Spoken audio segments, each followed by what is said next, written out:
आप कभी भी और कहीं भी दलितों और पिछड़ों और आदिवासियों के हितैषी रहे ही नहीं है। आपका संगठन, आपकी विचारधारा, आपकी मातृ संस्था आरएसएस, वहां तो 100 साल तक आज तक एक भी दलित, पिछड़ा और आदिवासी आरएसएस का प्रमुख नहीं बना। यह सच्चाई है आपकी। 45 सेंट्रल यूनिवर्सिटीज है, जिसमें से 38 केंद्रीय विश्वविद्यालयों में सिर्फ और सिर्फ सवर्ण जाति के लोग वीसी हैं। आप मुझे बताइए, आपको 45 में से 38 सिर्फ एक जाति के, सवर्ण जाति के लोग मिल रहे हैं और बाकी 7 आपने पिछड़ा, दलित, आदिवासी बनाया और आप कहते हैं आप दलितों, पिछड़ों, आदिवासियों के हितैषी हैं।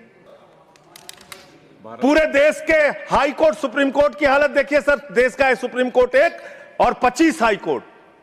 वहां पे कितने जज हाई कोर्ट के अंदर या सुप्रीम कोर्ट के अंदर दलित, पिछड़े, आदिवासी हैं? पता कर लीजिए, आपको पता चल जाएगा। तो अगर कहीं उनके साथ न्याय की बात आती है तो आप न्याय नहीं, नौटंकी करते हैं, जानबूझ के दिखाने की कोशिश करते हैं कि आप उनके हितैषी हैं, जबकि आप हैं नहीं। आपको है ना, और पूरे देश का वातावरण खराब किया आपने।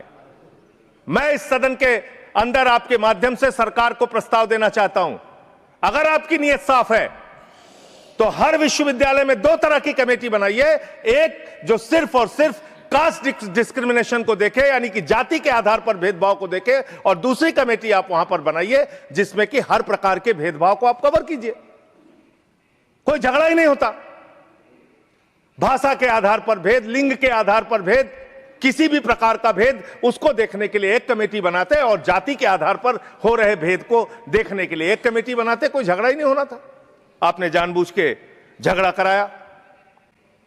अभी मैं पिछले दिनों एक पदयात्रा कर रहा था मिर्जापुर से लेकर काशी तक, और उस दौरान काशी के अंदर मंदिरों को तोड़ने का मामला सामने आया। मणिकर्णिका घाट को तोड़ा गया, मान्यवर, मणि को तोड़ दिया गया। माता अहिल्याबाई होलकर जी की प्रतिमा को तोड़ दिया गया। और वो वीडियो मैंने ट्वीट कर दिया तो मेरे ऊपर उल्टा मुकदमा लिख लिया गया। कितना मुकदमा लिखेंगे आप? आप लिखिए मुकदमा मेरे ऊपर। मान लीजिए मैं झूठ बोल रहा हूं, आपकी पार्टी की नेता सुमित्रा महाजन जी, उन्होंने कहा कि माता अहिल्याबाई होलकर जी की प्रतिमा तोड़ी गई, मणिकर्णिका घाट को तोड़ा गया। आपकी पार्टी के नेता और केंद्र राज्य सरकार के मंत्री रविंद्र जायसवाल, उन्होंने कहा मणिकर्णिका घाट को तोड़ा गया, मंदिरों को तोड़ा गया, माता अहिल्याबाई होलकर जी की प्रतिमा को तोड़ा गया। आप उन पापियों के खिलाफ कार्रवाई करने के बजाय मेरे ऊपर एफआईआर कर रहे हैं। काशी कॉरिडोर के नाम पे आपने सैकड़ों मंदिर वहां पे तोड़ दिए, वहां पे शिवलिंग लंका थाने में पड़े हुए हैं। यह घटना अगर किसी विपक्ष के राज्य में हुई होती, आप पूरे देश में हंगामा कर देते, फसाद करा देते पूरे देश में। लेकिन आपने वहां मंदिरों को तोड़ा, पवित्र घाटों को तोड़ा। 54 देश के नागरिक आते हैं काशी में, मान्यवर, वो वहां पे बिल्डिंग देखने नहीं आते, वो वहां पे आते हैं वहां के पुरातन मंदिरों को देखने के लिए, वो वहां पे आते हैं पुरातन घाटों को देखने के लिए, पौराणिक मंदिरों को देखने के लिए। वो इसलिए आते हैं काशी की गलियों को देखने के लिए। आप वहां तोड़फोड़ कर रहे हैं। जाके पूछिए वहां के लोगों से कितना गुस्सा और नाराजगी उनके मन में है।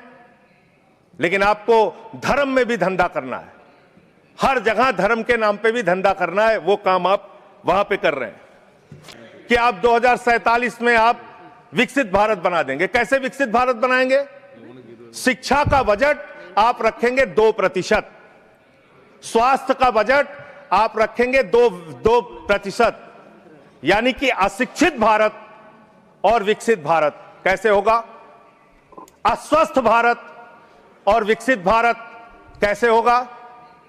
आपने ग्रामीण विकास के नाम पे जो बजट का हिस्सा है उसको कम कर दिया, तो एक अविकसित ग्रामीण व्यवस्था के साथ आप विकसित भारत कैसे बनाएंगे? आपने किसानी के लिए, एग्रीकल्चर के लिए जो बजट रखा उसको घटा दिया। आप कैसे करेंगे विकास? विकसित भारत का आपका सपना क्या है? जिसमें लोग अशिक्षित रहें, जिसमें लोग अस्वस्थ रहें। आपकी आयुष्मान भारत की स्कीम की हकीकत क्या है? एक ही नंबर पे 9999 नंबर पे 10 लाख से ज्यादा लोगों का रजिस्ट्रेशन हुआ है।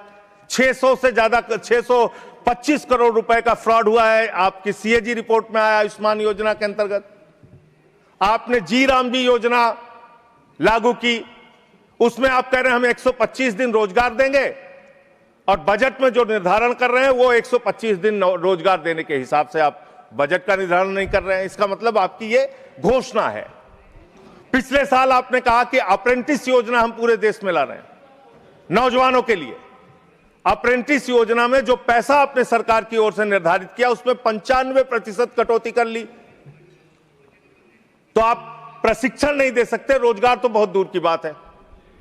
आप कितने बड़े धर्म के ठेकेदार हैं। आप देखिए कि आप शंकराचार्य जी को तहसीलदार के माध्यम से चिट्ठी भेज रहे हैं, कह रहे हैं बताओ आप शंकराचार्य हो कि नहीं हो।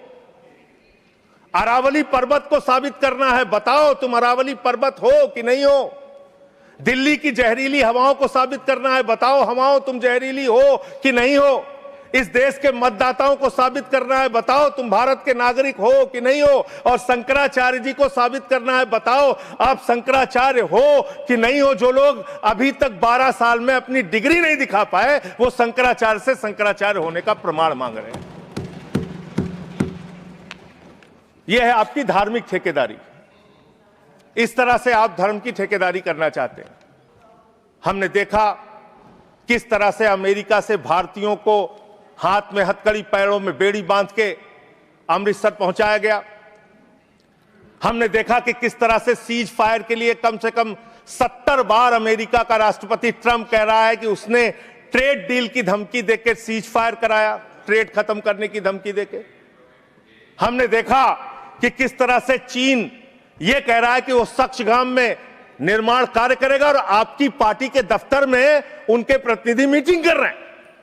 उसी दिन वो बयान दे रहा है, बीजेपी के दफ्तर में वो लोग मीटिंग कर रहे हैं, उसी दिन चीन का बयान आ रहा है कि हम सक्सगाम घाटी में निर्माण कार्य करेंगे, पुल बनाएंगे, सुरंग बनाएंगे। आपकी विदेश नीति क्या है? बांग्लादेश में हिंदुओं की हत्याएं हो रही हैं, उस पर आप खामोश रहते हैं, चुप रहते हैं, बोलते नहीं है।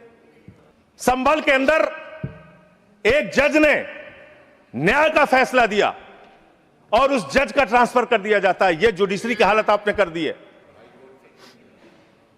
यह कर दिया आपने।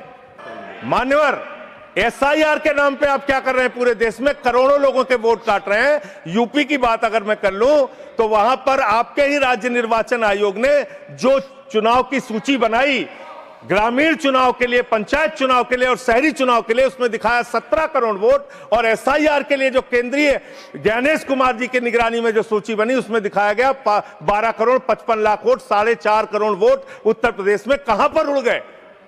और आप कह रहे हैं हर बूथ पे 200 वोट बनाएंगे तो 3.5 करोड़ वोट आप ऐसे ही बना लेंगे। तो एक बहुत बड़ा फ्रॉड है। एसआईआर में आप नेताजी के परिवार को नोटिस भेज रहे हैं।